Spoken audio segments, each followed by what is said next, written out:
पुन्हा एकदा मैदानचा पुढचा चेंडू इथे मात्र मोठा फटका खेळलेला आहे. बघूया किती धाव मिळतात. चेंडू जातोय सरळ सीमा रेषा पार. चौकार.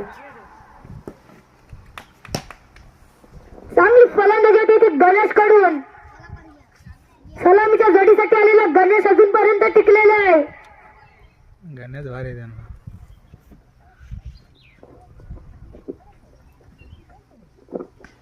आणि ते मात्र जेल पकडलेला अर्जुन याने चांगला दुसरा धक्का बसतोय तो गण्याच्या स्वरूपात उंबरवाडी संघाला.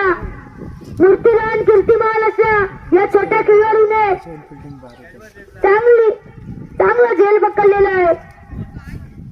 गोल किती 25 नाही थांबा 30 आहे 30. पुन्हा एकदा मैदानचा पुढचा चेंडू. आत्ता मात्र मोहन मैदानाखाली इथे मात्र मोठा फटका भरलेला. बघूया किती धाव मिळतात. एक धाव तर निश्चित आहे. दुसऱ्या धावचा प्रयत्न दुसरी धाव सुद्धा यशस्वीरित्याने पूर्ण केलेली आहे.